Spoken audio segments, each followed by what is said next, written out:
मैं हूं कुमार गजेंद्र। जनपद ऑन द स्पॉट में आपका स्वागत है। हमारे एक दूसरे social media platform podcast with Kumar Gajendra में भी आपका स्वागत है, जहां आप हमें सुन सकते हैं। एक थे अरविंद केजरीवाल। जी हाँ, दिल्ली के पूर्व मुख्यमंत्री थे वो। और आजकल ढूंढने से मिलते नहीं है, या तो चार्टर प्लेन में मिलते हैं, रेंज रोवर गाड़ियों के जो जेड प्लस सिक्योरिटी का काफिला, या फिर उसमें मिलते हैं। और दिल्ली से भाग चुके हैं मुंह छिपाकर। दिल्ली में वो है नहीं, क्योंकि दिल्ली के अंदर वो उनका जो राजनीतिक जो जन्म है वो दिल्ली में हुआ था। लेकिन अब वो दिल्ली से उन्हें डर लगता है, और सबसे ज्यादा डर लगता है उन्हें प्रधानमंत्री नरेंद्र मोदी। प्रधानमंत्री नरेंद्र मोदी अरविंद केजरीवाल को बहुत डराते हैं। और आप ये समझिए कि वो कभी कभी तो रातों में उठकर बैठ जाते, क्योंकि उनका पूरा राजनीतिक कैरियर, पूरी नौटंकी जो थी वो चौपट कर दी है प्रधानमंत्री नरेंद्र मोदी ने। और अब पंजाब से अगर उनका तंबू उखड़ गया तो शायद वो अब कहीं के बचेंगे नहीं। अब इसी बात को लेकर दरअसल हम ये बात इसलिए कह रहे हैं कि अरविंद केजरीवाल एकमात्र रामलीला में फेज 3, मयूर विहार फेज 3 के अंदर पहुंच गए। बुलाए तो गए थे, क्योंकि यहाँ से उनका एक गलती से एक एमएलए हैं कुलदीप कुमार, वो जीत गए थे। लोकसभा चुनाव बुरी तरीके से हारे थे, उन्हें वोट नहीं पड़े थे। और विधानसभा का चुनाव क्योंकि वहां पर जीत गए, तो इसमें उन्होंने एक रामलीला पे वहां पर अपना जब किया है, तो इन्हें बुलाया गया था, वहां तीर छोड़ने पहुंच गए। अब आपका इनका ज्ञान देखिए कितना बड़ा है। बड़ी बड़ी बातें करते हैं। जब वो एक नौटंकी था, मनीष सिसोदिया, वो अपने साथ किताबें ले गया था, मैं रामायण ले जा रहा हूँ, गीता ले जा रहा हूँ, महाभारत ले जा रहा हूँ।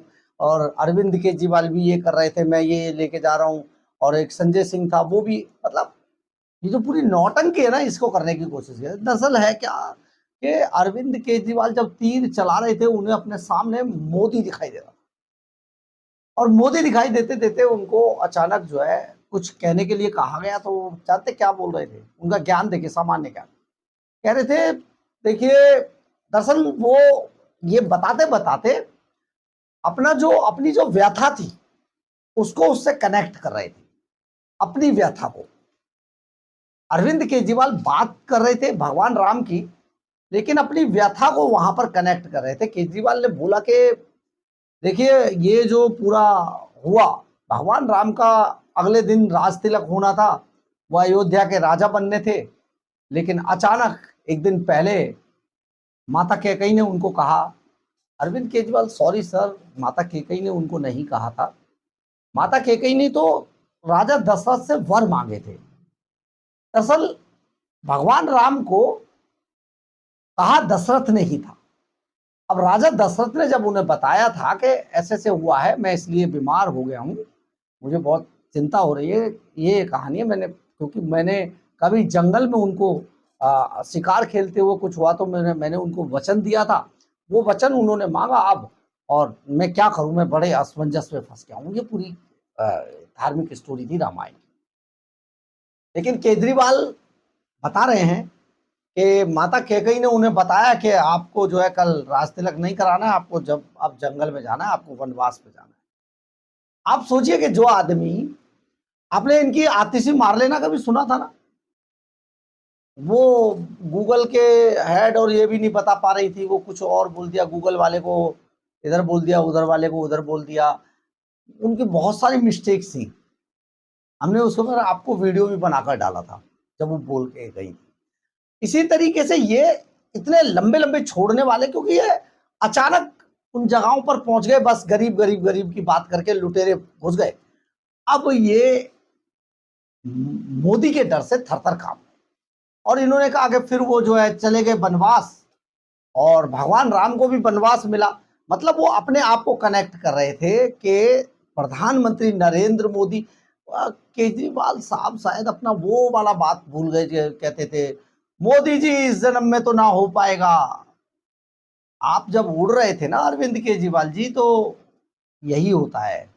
उड़ने वाले के पंख कटते हैं। और जब वक्त बदलता है ना, जिस वक्त बदल जाता है, आप जो कर रहे थे ना, जो आपने दिल्ली को लूटा है ना, जो दिल्ली वालों के साथ केजरीवाल ने किया है ना, सचमुच अभी तो तुम्हें बहुत सारे पापों का हिसाब देना केजरीवाल। और जिस तरीके से आप समझ लीजिए कि जब वक्त बदलता है ना, तो सल्तनतों से शहजादे उठा लिए जाते हैं। तुम्हारा जो बोरियम स्तर गोल हुआ है ना, और जो होने जा रहा है ना, तुम समझ नहीं पाओगे पूरी जिंदगी। तुम्हें ये कसक, ये टीस लेते लेते ही, है ना। तो ये भाषण आपको अरविंद केजरीवाल बहुत दिनों के बाद आज दिल्ली में अवतरित हुए हैं रामलीला के मंच पर, फेज 3 में। तो फेज 3 में रामलीला के मंच पर जब अवतरित हुए हैं, तो एक बार आपको ये सुनना चाहिए उनका भाषण। जरा देखिएगा उनका सामान्य ज्ञान कितना है। देखिए अरविंद केजरीवाल रामलीला के मंच पर मोदी से किस तरीके से डरे हुए थे, और अभी भी वो अपने वनवास की बात करते हैं। देखिए। मैं थोड़ी देर पहले आया था, आप लोगों के साथ बैठ के रामलीला देखने का मौका मिला, बहुत अच्छा लगा। मैं देख रहा हूँ बहुत सारे बच्चे भी आए हुए हैं रामलीला देखने के लिए। बचपन में मेरे को याद है, हर साल, एक साल भी नागा नहीं करते थे मम्मी पापा, हर साल रोज पूरी रामलीला हम लोग देख के आया करते थे। रामायण हमारी संस्कृति का, हिंदू संस्कृति का बहुत अभिन्न अंग है, और ये बहुत ज़रूरी है कि हम अपने बच्चों को भी रामायण से, रामलीला से अवगत कराएं। आजकल की जिस तरह से आधुनिक जिंदगी इतनी फास्ट हो गई है कि धीरे धीरे हम लोग अपनी संस्कृति भूलते जाते हैं। ये रामलीला के मौके पे हमें मौका मिलता है जब अपने बच्चों को साथ लाके हम रामलीला दिखा के उनको रामायण से अवगत करा सकते हैं। आज इतनी भारी संख्या में आप सब लोग आए हैं, आप सब लोगों के बीच में आके मुझे बहुत अच्छा लगा।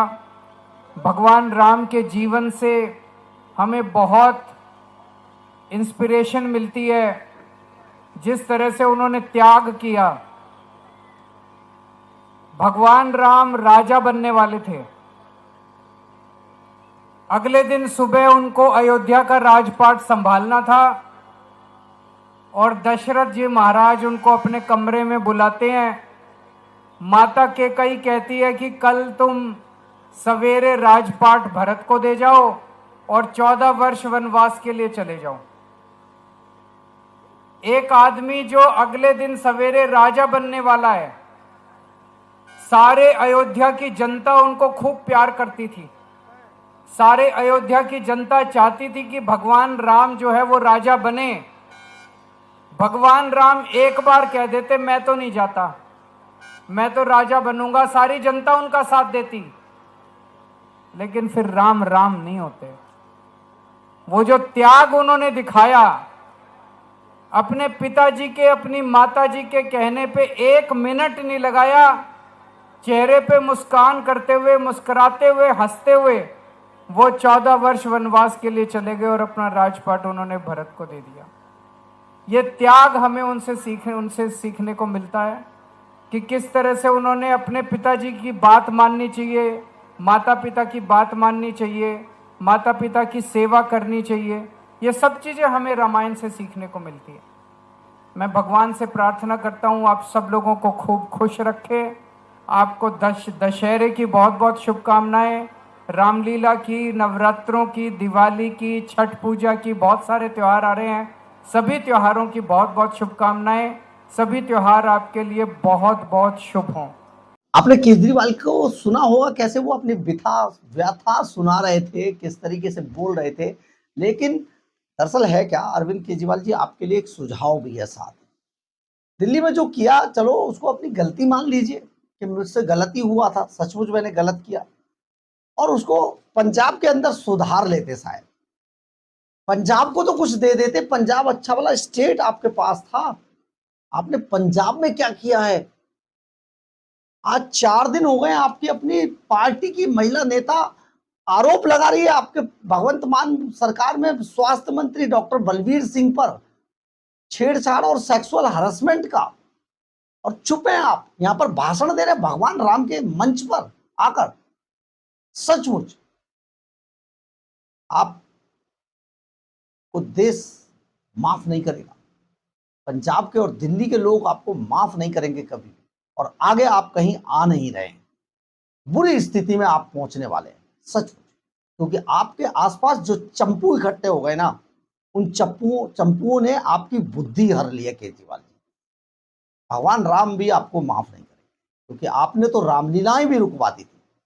आपने तो रामलीलाओं पे भी, पटाखों पे, दिवाली पे प्रतिबंध लगा दिया था। जब भगवान राम की अपने घर में वापसी होती है, दिवाली जिसके लिए मनाई जाती है, आपने उस दिवाली पर प्रतिबंध लगाया था कि दिवाली ना मना सके लोग, पटाखे नहीं जला सके लोग।